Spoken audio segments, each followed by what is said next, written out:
આપણે કેપ્સુલા વનસ્પતિ કે જે દ્વિદળી છે એના ભ્રૂણની રચના કઈ રીતે હોય છે, એટલે કે ભ્રૂણજનનની જે ક્રિયાઓ છે, અવસ્થાઓ છે, એની ચર્ચા કરેલી હતી.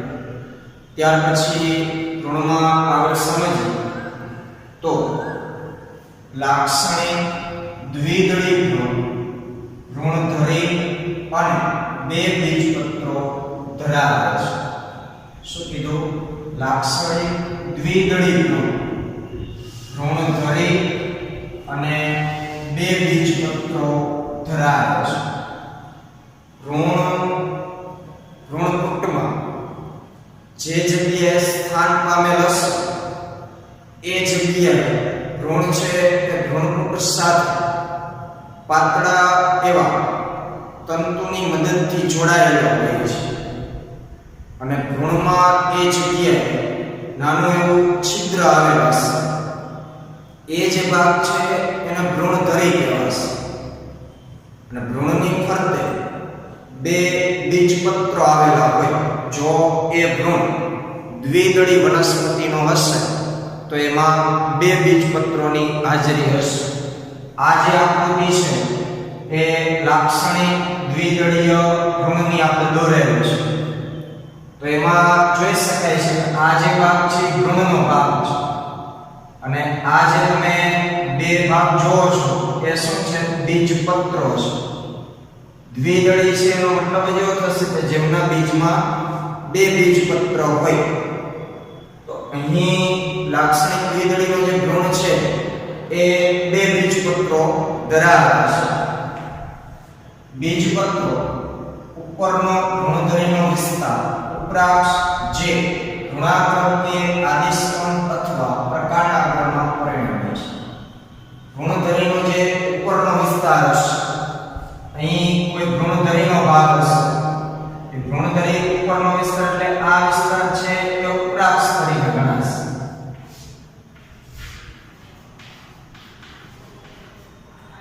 આ ઉપરાક્ષ આગળ જતા એટલે કે જ્યારે ભ્રૂણનો વિકાસ થતો હશે ત્યારે ઉપરાક્ષમાંથી સંસર્જન થાય છે. ભ્રૂણાગ્ર અથવા તો એને આદિસ્તંભ પણ કહેવાય અથવા પ્રકાંડાગ્ર પણ કહેવાય.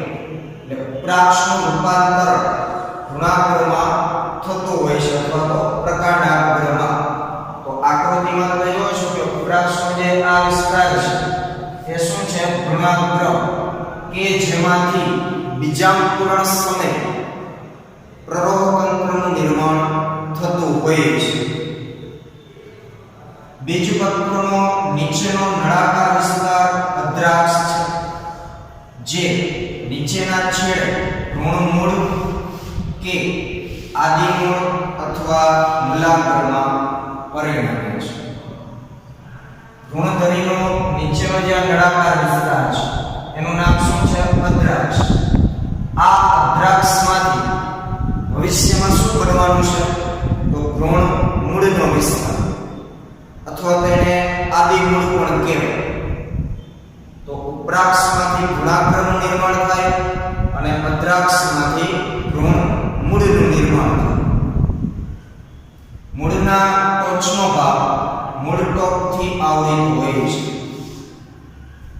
આ જે ભ્રૂણ મૂળ છે એ ભ્રૂણ મૂળનો જે ટોચનો વિસ્તાર હશે ત્યાં એક ટોપી જેવું આવરણ આવેલું હોય છે જેને આપણે મૂળ ટોપ તરીકે ઓળખીએ છીએ. આ વાત થઈ દ્વિદળી ભ્રૂણની. એકદળી ભ્રૂણમાં થોડીક રચનાઓમાં વિશેષતા છે દ્વિદળી ભ્રૂણ કરતા. તો એકદળીનો ભ્રૂણ માત્ર એક જ બીજપત્ર ધરાવે છે. દ્વિદળી ભ્રૂણમાં બે બીજપત્રો, જ્યારે એકદળી ભ્રૂણની અંદર માત્ર એક જ બીજપત્ર આવેલું હોય છે. સામાન્ય રીતે ઘાસના ફૂલમાં આવેલ બીજપત્રને વરુથિકા કહે છે. અહીં જે આકૃતિ આપેલ છે તે ઘાસના ભ્રૂણનો એલેક્સ છે, ઊભો છે આપણે દોરેલ છે. તો હવે જે ઘાસનું ભ્રૂણ હશે તો એકદળી વનસ્પતિનું જે ભ્રૂણ હશે એ માત્ર ને માત્ર એક જ બીજપત્ર ધરાવે અને આ બીજપત્ર વરુથિકા તરીકે ઓળખવામાં આવતું હોય છે. આ જે વિસ્તાર છે એ એક બીજપત્ર છે જેનું નામ આપ્યું વરુથિકા. વરુથિકા એ તળપદી શબ્દ છે. એનો ગુજરાતી અર્થ થાય કવચ અથવા તો ખોતરું. આવો આપણે એનો શબ્દ પ્રયોગ કરી શકીએ. વરુથિકા મતલબ આવરણ અથવા તો કવચ જે ભ્રૂણધરીની એક બાજુ ગોઠવાયેલ હોય છે. આજે ભ્રૂણધરીનો અહીંયા જે વિસ્તાર હશે તે ભ્રૂણધરીની કોઈ એક પાર્શ્વ બાજુએ વરુથિકા છે એ ગોઠવાયેલો હોય છે, જે તમે આકૃતિમાં જોઈ શકો છો. આ વિસ્તાર છે એ વરુથિકા છે. ભ્રૂણધરી તેના નીચેના છેડે ભ્રૂણમૂળ ધરાવે છે અને મૂળ ટોપ એક અવિભેદિત આવરણથી આવરિત હોય છે, જેને ભ્રૂણમૂળ છોડ કહે છે. શું કીધું? ભ્રૂણધરીનો જે નીચેનો છેડો હશે એ નીચેનો છેડો શું ધરાવે છે? ભ્રૂણમૂળ. આ જે વિસ્તાર છે એ ભ્રૂણમૂળ છે. ભ્રૂણમૂળની ટોચનો વિસ્તાર એટલે મૂળ ટોપ પ્રદેશ. આ છે મૂળ ટોપ છે.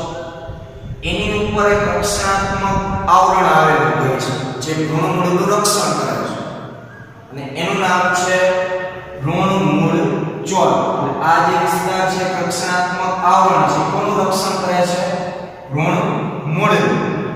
એટલે એનું નામ ભ્રૂણમૂળ ચોલ. ચોલ એટલે ચાદર. તો અહીંયા ભ્રૂણમૂળની ઉપર એક રક્ષણાત્મક ચાદર કવચ આવેલી હોય છે જેને ભ્રૂણમૂળ ચોલ તરીકે ઓળખવામાં આવે. એ જ રીતે ભ્રૂણધરીનો વરુથિકાના જોડાણથી ઉપરનો ભાગ ઉપરાક્ષ છે. આ જે ભ્રૂણધરી હશે તો અહીંયા વરુથિકા જોડાયેલ હશે. એ વરુથિકાથી જોડાણનો ઉપરનો ભાગ છે એટલે આ બધો ઉપરાક્ષ કહેવાશે. ઉપરાક્ષ રોહાગ્ર અને કેટલાક પર્ણપ્રદય ધરાવે છે જે ઓલા પર્ણ જેવી રચનાઓથી આવરિત હોય છે, જે ભ્રૂણાગ્ર છોડ કહે છે. ઉપરાક્ષનો જે આ ઉપરનો વિસ્તાર છે એ પ્રરોહાગ્ર અથવા તો ભ્રૂણાગ્ર તરીકે ઓળખાશે કે જેમાંથી પ્રરોહતંત્રનું નિર્માણ થવાનું છે.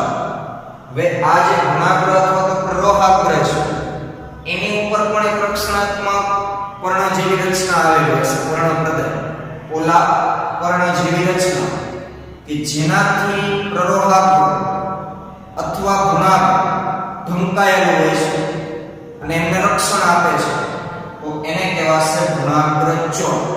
એટલે ભ્રૂણમૂળ ઉપર આવેલું રક્ષણાત્મક આવરણ એટલે ભ્રૂણમૂળ ચોલ.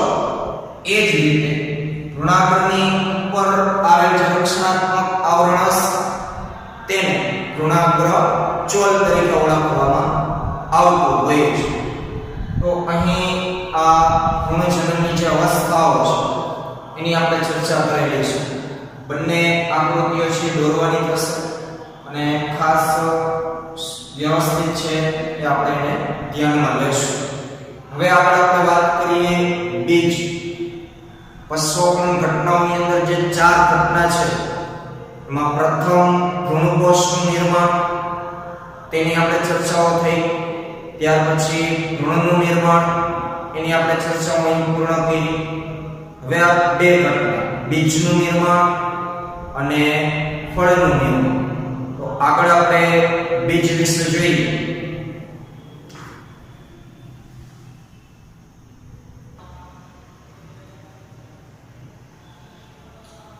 ચાલો વાત કરીએ બીજની. તો આવૃત બીજધારીમાં બીજ એ લિંગી પ્રજનનની અંતિમ નિપજ છે. આવૃત બીજધારીની અંદર બીજ બને એનો મતલબ જ એવો છે કે એમાં લિંગી પ્રજનન મોટે ભાગે થયેલું હશે. લિંગી પ્રજનનને કારણે 2 નરજન્યુઓ જે મુક્ત થાય છે ભ્રૂણકુંડમાં, એમાં એક નરજન્યુ ભ્રૂણના નિર્માણ સાથે સંકળાય છે એટલે કે અંડકોષ સાથે જોડાશે અને એક નરજન્યુ ભ્રૂણકોષના વિકાસ માટે મધ્યસ્થ દ્વિકીય કોષ સાથે જોડાયેલ છે. તો આ જે બેવડા ફલનની ક્રિયાથી ભ્રૂણકોષ અને ભ્રૂણનું જે સર્જન થશે એટલે પરિણામે અંડકનું રૂપાંતરણ બીજમાં થતું હોય છે. અને આ જે બેવડા ફલનની ઘટના છે ભ્રૂણકૂટની અંદર થાય છે, પણ ભ્રૂણકૂટ ક્યાં આવેલું હશે? અંડકની અંદર. અને ભ્રૂણકૂટની ફરતે પ્રદેહના કોષો હશે. તો આખું અંડક છે એ બેવડા ફલનને પરિણામે અંતે બીજમાં રૂપાંતરિત થતું હોય છે. તો આપણે એવું કહી શકીએ કે લિંગી પ્રજનનની અંતિમ નિપજ એટલે બીજ.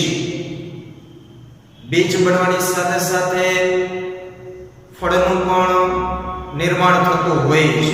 એ આગળ આપણે ફળ વખતે ચર્ચા કરીશું.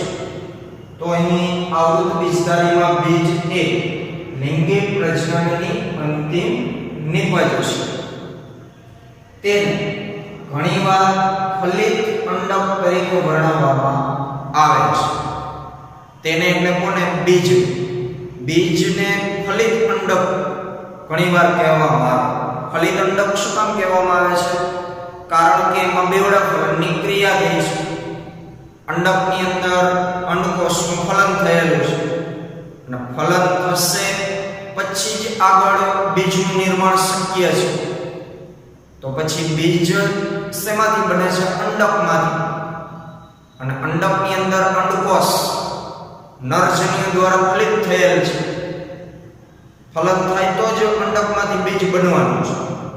એટલે આપણે બીજ માટે ફલિત અંડક આવો શબ્દ વાપરી શકીએ. બીજ ફળની અંદર નિર્માણ પામે છે. ફળની અંદર બીજનું નિર્માણ થતું, પણ બીજ બનવાની સાથે સાથે ફળ નિર્માણની ક્રિયાઓ છે એ વિકાસ પામતી હોય છે. પછી જ્યારે સંપૂર્ણ ફળ બની જશે તો આ ફળની અંદર બીજનું નિર્માણ થયેલું હશે એવું આપણે કહી શકીએ. બીજ લાક્ષણિક રીતે બીજાવરણ કે બીજાવરણ એટલે કે એક બીજાવરણ અથવા તો એક કરતા વધારે બીજાવરણો પણ ધરાવતું. આ બીજાવરણોની સંખ્યા કોના ઉપર આધાર રાખશે? અંડકની ફરતે આવેલા અંડક આવરણોની સંખ્યા. કારણ કે અંડકમાંથી બીજ બને છે અને અંડકની ફરતે જે રક્ષણાત્મક અંડક આવરણો હશે એનું રૂપાંતરણ બીજાવરણમાં થતું. તો જો એક અંડક આવરણ હશે તો એક બીજાવરણ બનશે અને એક કરતા વધારે અંડક આવરણો હશે તો સામે એક કરતા વધુ બીજાવરણોનું નિર્માણ થશે. એટલે ઇન શોર્ટ કે જેટલા અંડક આવરણ હશે એટલા જ સામે બીજાવરણોનું નિર્માણ થતું હોય. અથવા તો બીજપત્ર કે બીજપત્રો એટલે કે એક બીજપત્ર હોઈ શકે અથવા તો બે બીજપત્રો પણ હોઈ શકે. આગળ જ આપણે જે અહીંયા આકૃતિ દોરેલી હતી એકદળી ભ્રૂણ અને દ્વિદળી ભ્રૂણ, તો એમાં આપણે જોઈ શકીએ કે એક બીજપત્ર હોય તો ખાસ ઘાસના ફૂલમાં આપણે એને વરુથિકા તરીકે ઓળખીએ છીએ. એ જ રીતે દ્વિદળીમાં બે બીજપત્રોની હાજરી હશે. તો આ બીજ જો એકદળી વનસ્પતિનું હશે તો એક બીજપત્ર હશે અને દ્વિદળી વનસ્પતિનું હશે તો એમાં બે બીજપત્રોની હાજરી હશે. અને ભ્રૂણધરી ધરાવે છે. ફળની અંદર બીજ નિર્માણ પામે છે તો બીજ સાવ ફળની અંદર છૂટું નહીં હોય. એ કોઈ એક જગ્યાએ ફળ સાથે જોડાયેલું હશે. તમે જ્યારે પણ ફળ ખાવ તો એને સહજતાથી આપણે કટ કરી કોઈ જાતનું અંદર નુકસાન ન થાય એ રીતે. તો જ્યારે તમે હળવાશથી બીજને ફળમાંથી દૂર કરવાની કોશિશ કરશો તો એનું તમે વ્યવસ્થિત ધ્યાનપૂર્વક અવલોકન કરશો તો એ બીજ ફળ સાથે કોઈ ધરી વડે જોડાયેલું હશે. જેવડું ભ્રૂણ જોડાયેલું ભ્રૂણ ધરી એ જ આ ધરી હશે. ભ્રૂણના બીજપત્રો સરળ રચના ધરાવે છે. સામાન્ય રીતે તે અનામત ખોરાકનો સંગ્રહ કરવાથી જાડું અને ફૂલેલું હોય છે. ખાસ કરીને સિંબી કુળની અંદર એટલે કઠોળ વર્ગની જે વનસ્પતિઓ છે, આ કઠોળ વર્ગની વનસ્પતિઓમાં તમે બીજપત્રોને જે જોઈ શકો છો, તે બીજપત્રોની અંદર અનામત ખોરાકનો સંગ્રહ એટલે કે જે વધારાનો ખોરાક છે, આ વધારાનો ખોરાક બીજપત્રોની અંદર સંગ્રહાયેલો હોય છે. એટલે તો આપણે બીજ ખાઈએ છીએ, જેથી કરીને એ બીજપત્રની અંદર રહેલ જે ખોરાક છે એમાંથી આપણે પોષણ મેળવી શકીએ. તો આવી બાબત ખાસ કરીને, અને એ બીજપત્ર હશે એ જાડું હશે કારણ કે એમાં ખોરાક સંગ્રહાયેલો છે. કોઈ પણ કઠોળ હશે, બરાબર, ચણા છે તો એ ચણાને તમે બે બીજપત્ર દૂર કરશો તો એ જે બીજપત્રો છે એમાં તો ખોરાક છે એટલે તો આપણે ખાઈએ છીએ. એવી રીતના દરેક કઠોળ વર્ગની વનસ્પતિના બીજમાં હશે એટલે બીજપત્ર જાડું બન્યું હશે ખોરાકનો સંગ્રહ થવાને કારણે અને ફૂલેલું હશે. આગળ વાત કરીએ તો પરિપક્વ બીજ બે પ્રકારના હોય છે. આ ખાસ નીટ માટે યાદ રાખવાનું છે કે કોઈ પણ બીજ હશે તો એ આ બેમાંથી કોઈ પણ એક પ્રકારનું હશે. હવે બે પ્રકારના બીજ એટલે અભ્રૂણકોષી બીજ, જેને ઇંગ્લિશમાં નોન આલ્બ્યુમિનસ અથવા તો આલ્બ્યુમિન વગર, અને બીજા છે ભ્રૂણકોષી બીજ, જેને આલ્બ્યુમિનસ અથવા તો આલ્બ્યુમિન યુક્ત. તો આવા બે પ્રકારના બીજ હોય. હવે બંનેમાં શું વિશેષતા છે એ આપણે જોઈએ તો ટેક્સ્ટબુકની અંદર જે સામાન્ય માહિતી આપેલી છે એ મુજબ અભ્રૂણકોષી બીજની આપણે વાત કરીએ તો આવા બીજમાં ભ્રૂણકોષના કોઈ અવશેષ હોતા નથી. બીજ બનતા પહેલા જે પ્રાથમિક ભ્રૂણકોષ કોષ કેન્દ્ર છે, ત્રિકીય જોડાણ, બેવડા પ્રકારનું પરિણામ, એમાંથી ભ્રૂણકોષ બને છે એવું આપણે શીખીએ. આ ભ્રૂણકોષનું કામ શું છે? વિકસતા ભ્રૂણને પોષણ પૂરું પાડવું. તો જ્યારે કોઈ બીજની અંદર ભ્રૂણનો વિકાસ થતો હશે ત્યારે એમના કોષો પોષણ મેળવવા માટે ભ્રૂણકોષનો ઉપયોગ કરતા હશે. પછી જેમ જેમ ભ્રૂણ વિકાસ આગળ વધતો જશે તેમ તેમ ભ્રૂણકોષ વપરાતો જશે, અને એક સમય એવો આવે કે જ્યારે એ બીજ પુખ્ત બની જશે એટલે એની અંદર ભ્રૂણ વિકાસ પણ સંપૂર્ણ પૂર્ણ થઈ ગયો હશે. એ સમયે ભ્રૂણકોષનો સંપૂર્ણ વપરાશ થઈ જાય છે ભ્રૂણના વિકાસ. એટલે હવે પછી એ બીજની અંદર ભ્રૂણકોષ છે એ બાકી વધતો નથી, કારણ કે ભ્રૂણ વિકાસ દરમિયાન એ સંપૂર્ણ વપરાઈ ગયો છે. હવે એમાં પુખ્ત બીજમાં ભ્રૂણકોષ જોવા મળશે નહીં. તો ભ્રૂણકોષ જોવા ન મળે એટલે કે ભ્રૂણકોષની ગેરહાજરી, આવા બીજને આપણે અભ્રૂણકોષી બીજ તરીકે ઓળખતા હોઈએ છીએ. માત્ર પુખ્ત અવસ્થાએ આપણે બીજનું નિરીક્ષણ કરી અને આ બે પ્રકારોની વાત કરી છે.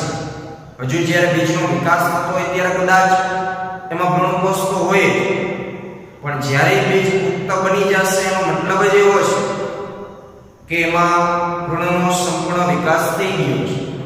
એ સમયે ભ્રૂણકોષ હાજર છે કે નહીં એના આધારે આ બે પ્રકાર છે.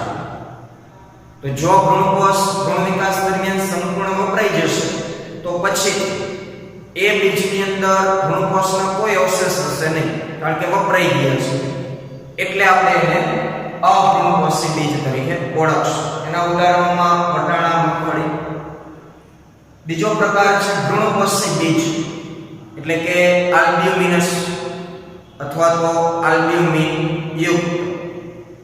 તો નામ પરથી વિચારી શકશું, જેમ અહીંયા અભ્રૂણકોષી બીજ એવું નામ આપ્યું છે, ભ્રૂણકોષ નથી હોતું, તો અહીંયા ભ્રૂણકોષની હાજરી એટલે કે ભ્રૂણકોષ પરિપક્વ બીજમાં હાજર હોય છે. કારણ તે ભ્રૂણ વિકાસ દરમિયાન સંપૂર્ણ વપરાઈ જતો નથી. આવા જે બીજ છે એમાં ભ્રૂણકોષ મોટી માત્રામાં સર્જાયેલો હોય. ભ્રૂણના વિકાસમાં જેટલો જરૂરી છે એના કરતાં વધારે જથ્થો હશે ભ્રૂણકોષ.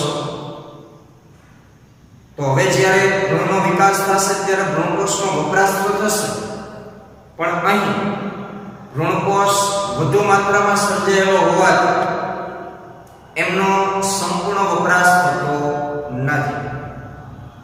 તો જ્યારે પુખ્ત બીજ બની જશે ત્યાર પછી પણ એમાં ભ્રૂણકોષની હાજરી જોવા મળતી હોય છે. એટલે આવા બીજ ભ્રૂણકોષી બીજ તરીકે ઓળખવામાં આવે છે. એમના ઉદાહરણોની અંદર ઘઉં, મકાઈ, જવ, દિવેલા, સૂર્યમુખી, નાળિયેર. ત્યાર પછી એક શબ્દ છે બીજ દેશ. બીજના શરીરનો અવશેષ. તો ક્યારેક કેટલાક બીજમાં જેમ કે કાળા મરી અને બીટરૂટ પ્રદેહનો કેટલોક ભાગ વપરાયા વગર ચેર લગ્ન સ્વરૂપે રહે છે. અગાઉ કીધું એ પ્રમાણે બીજ શેમાંથી બને છે? અંડકમાંથી. તો અંડકની અંદર ભ્રૂણકૂટને ઘેરતો જે વિસ્તાર છે પ્રદેહ, આ પ્રદેહનું પણ બીજ નિર્માણ સમયે રૂપાંતરણ થતું હોય છે. પરંતુ અમુક બીજ જેમ કે અહીંયા ઉદાહરણ કાળા મરી અને બીટ, તો આવા બીજોની અંદર એ પ્રદેહનો ભાગ છે એ રૂપાંતરિત થતો નથી હોતો. એમને બીજની રચનામાં એ જોડાયેલો રહે છે, ચિરલગ્ન રહે છે.